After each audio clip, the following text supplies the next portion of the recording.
Yang pertama yaitu Elia. Sama melihat dia ini panasnya jos, gantengi ulangmu dan juga perawakannya itu bagus. Tetapi Samuel menolak. Skip dulu, tidak. Coba yang lain adalah juga. Akhirnya datang juga Abinadab, juga ditolak. Kemudian ada lagi Sama, ditolak juga. Pada akhirnya sudah selesai ada di rumah, Samuel bertanya kepada istri, adakah yang lain anak budaya? Kemudian selesai ada satu lagi, dia sedang menggembalakan. Disuruhlah anaknya untuk memanggil si Daud. Ketika Daud datang, Samuel masuk.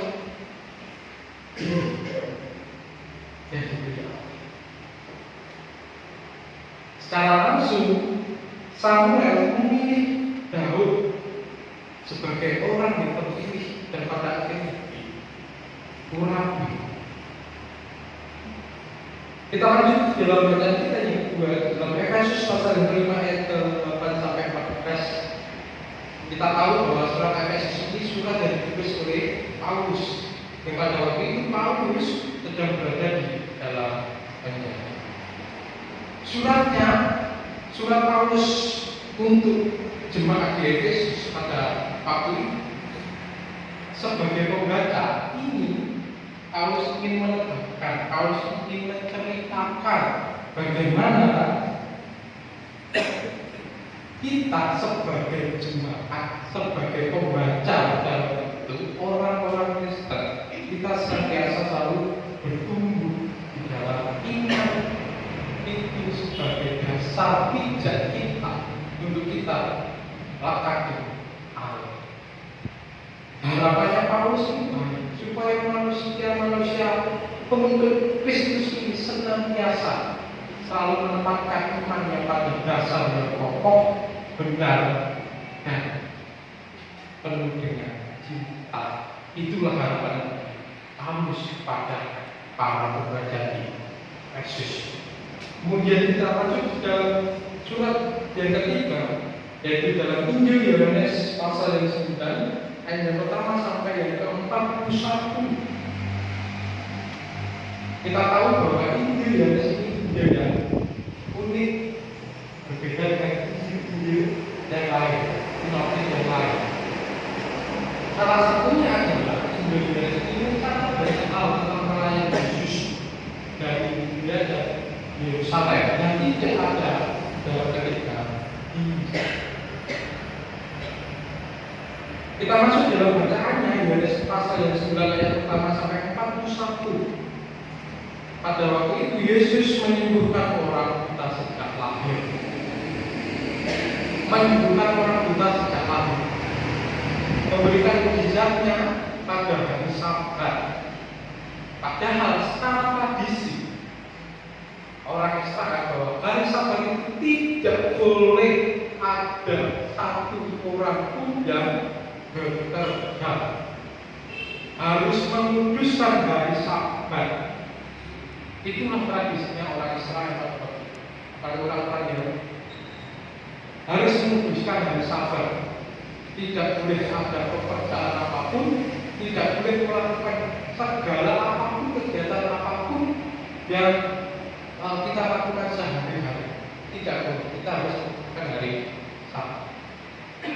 Ketika Yesus menyembuhkan orang buta sejak lahir, kemudian dibawalah orang yang sudah melihat itu kepada orang-orang Farisi. Dan terjadi adalah pertentangan. Siapakah yang berani untuk memberikan mukjizat yang biasa? Padahal dari Sabat itu tidak boleh ada sama sekali pekerjaan. Dan bahkan yang paling parahnya adalah orang berdosa, siapa yang telah menyembuhkan?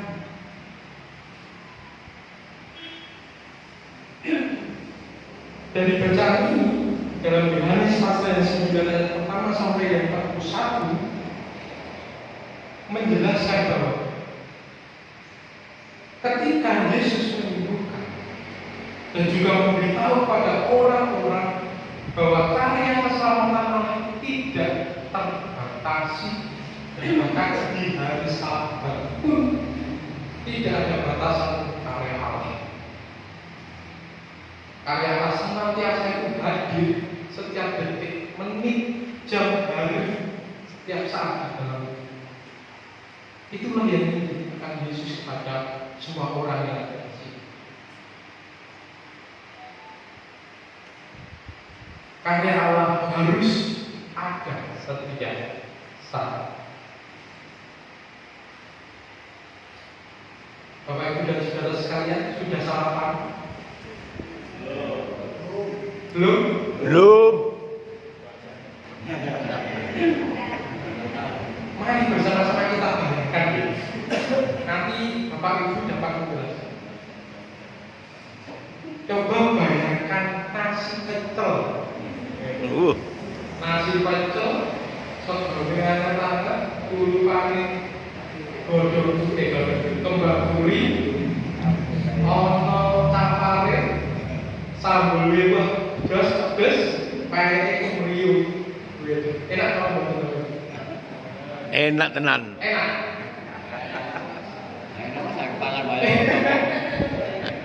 Tangan bae. Tergantung. Ya. Nah, Bapak Ibu dan saudara sekalian, dapat menjelaskan ya. Ketika kita membayangkan pecel, otomatis pikiran kita sudah membayangkan, oh pecel itu tekan sambal, tekan kacang, kemudian ono jeruk, apa nih? Jeruk pecel, lombok, terus apa lagi? Dan sebagainya. Kita dapat membayangkan ya. Nah, kemudian ada satu makanan khas Indonesia. Ini masih khas Indonesia. Yaitu namanya pindang dari ibu. Bisa membayangkan apa?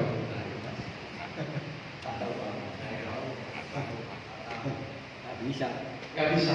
Soalnya kenapa aku gak bisa membayangkan? Karena gak tahu. Tetapi bagi orang Bengkulu yang asli, karena ini makanan dari ibu, pasti tahu pindang itu, pasti sudah membayangkan. Karena pindang ini, kalau saya browsing, saya juga nggak tahu. Dan saya browsing. Nah, pindang ini yaitu makanan berupa ikan, entah itu ikan air tawar atau ikan air laut, yang dibumbu pedas kemudian dibungkus dalam talas. Itu namanya pindang. Nah, orang Bengkulu ketika mendengar kata pindang, otomatis pikirannya langsung, wih, pindang itu ini kan ya dibungkus daun talas, rasanya pedas. Belum tentu orang Bengkulu itu tahu pecel ini sokok-sokok. Tapi kita yang di sini tahu pecel itu dari mana asalnya.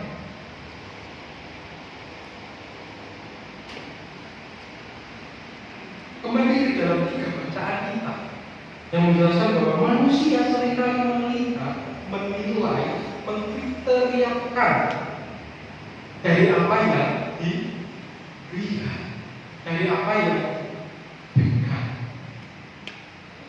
Ketika Bapak Ibu membayangkan pecel, pasti tahu dari mana asalnya, dari mana bumbu-bumbunya, kemudian isinya apa lain, jelas tahu. Tapi kemudian kita berpikir untuk ketambahan satu lagi makanan dari Bengkulu namanya pindang. Otomatis kita nggak tahu, belum nggak tahu, krungono juga nggak tahu, apa mana, icipi. Kita tidak bisa membayangkan, kita tidak bisa menilai. Dari ilustrasi ini kita dapat belajar bahwa seringkali manusia ini melihat, menilai, mengkritikkan dari apa yang dilihat. Seperti tadi, ketika kita di awal tadi, ketika Bapak Ibu dan saudara sekalian sebelum menikah, yang lihat dari pasangan kita. Enggak. Kemudian ekonominya apa namanya? Itu wajar Bapak Ibu sebagai manusia. Seringkali kita pasti menilai dari apa yang kita lihat secara otomatis pasti. Tapi yang ini ditekankan pada hari ini, pada pagi hari ini adalah ketika kita sudah melihat apapun di depan kita sudah menilai apapun yang ada di depan kita. Sudahkah, sekali lagi, sudahkah kita menilai diri kita, apalagi menilai hati kita pribadi? Kalau kita hidup dalam kehidupan kita, seringkali kita mendengarkan apa yang menjadi kita yang sangat panas.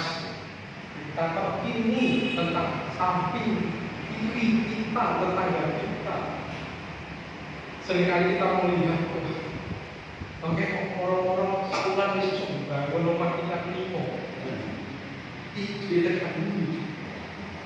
Kita sudah menilai, waduh, kalau percaya belum itu.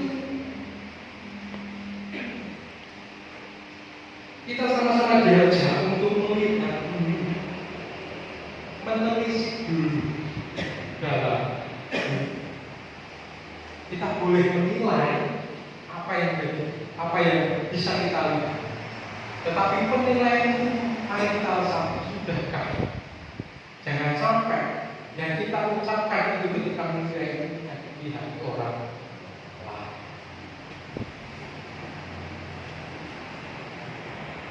Di dalam masa-masa Prapaskah ini kita sama-sama diajak senantiasa bersama-sama menelisik diri kita sendiri, untuk menilai diri kita sendiri. Sudahkah aku layak untuk aku berhadapan dengan Allah, untuk aku bersampingan dengan Allah? Ketika kita sudah merasa layak, otomatis kepada saudara, teman sahabat kita, pasti cinta kasih Tuhan itu nyata di dalam kehidupan kita. Ada lagu yang tiba-tiba pagi setelah saya baru teringat, yaitu judulnya Hati Sebagai Hamba. Ku tak membawa apapun juga saat ku datang ke dunia, ku tinggal semua pada akhirnya satu kali kesuka. Inilah ku punya hati sebagai hamba yang mau taat dan setia padamu Bapa. Kemana ku bawa hati yang menyembah dalam roda kebenaran sampai selamanya. Pada akhirnya segala apapun yang ada di dunia ini kita tinggal. Yang ada yang kita bertanggung jawab kepada Allah dan bagaimana kita memiliki hati iman yang teguh yang percaya kepada Allah.